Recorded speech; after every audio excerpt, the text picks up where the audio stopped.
Hello friends, as the title suggests, in this video, we will compare different factors impacting our decision to buy or rent a car.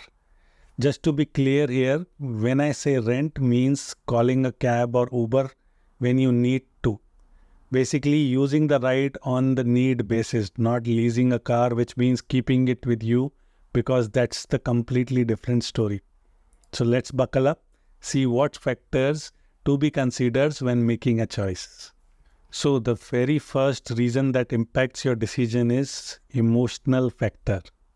I think this is the biggest factor which impacts almost all of us, like purchasing a house.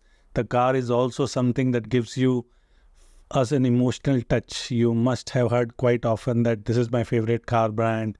This factor has a lot to do with individual social situation, passion, style and past.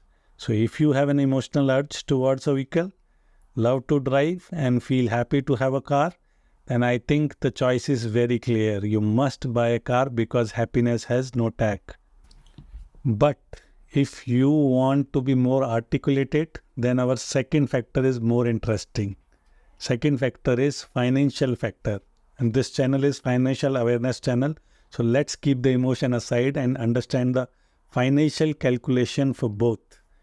For this point, we have to understand the overall cost of ownership of a car versus the usage of similar car via renting. To make it simpler to understand, let's make some assumptions. So the primary cost of owning a car is a purchasing price. Let's assume you buy a car of £15,000. Now there are other ongoing expenses that comes with the running and maintenance of a vehicle. Some of the factor affecting cost of owning a car are fuel. The average cost of a fuel in the UK is around £950 per year. Service and maintenance. The average cost of servicing and maintenance in the UK is around £300 per year. Tax and insurance. Tax, also known as vehicle excise duty, is based on your car's CO2 emission and can range from 0 to 475 per year. Let's take an average cost of insurance in the UK is around 471 per year. Depreciation. The average depreciation rate of a car in the UK is around 15% per year. There are also other costs involved like parking tickets, penalty, etc., which I am not considering here for a simplicity.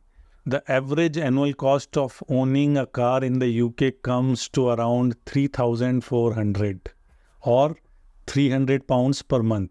For those who do not have a car finance, for those who do, the figure rises to almost £525 per month.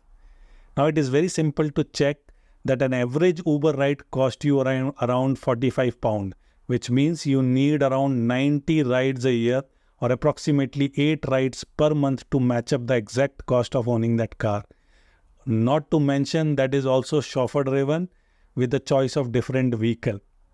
Now purely from financial perspective, you can judge yourself how frequently you need a car per month and does it make sense to buy or rent a car in your location, which leads us to the next important point, your location.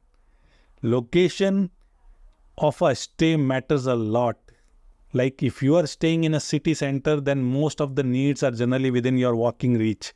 Or if not, commute to the most of the places in a easy reach. Like you have access to the good public transport or nice cab service like Uber, Ola, etc. On the contrary, if you are staying on the outskirts of the city, then public transport might not be easily approachable. And it is somewhat better to have your own vehicle than relying on the cab service, especially in odd hours. Of course, everyone's situation is different. And there are pros and cons to each choice. So before you hit the gas pedal, make sure to do your own maths and weigh the options. Thanks for joining me on this road trip. Until next time, drive safe and drive smart. Don't forget to hit that like button and subscribe for more money saving tips. I'll catch you in the next episode. Cheers.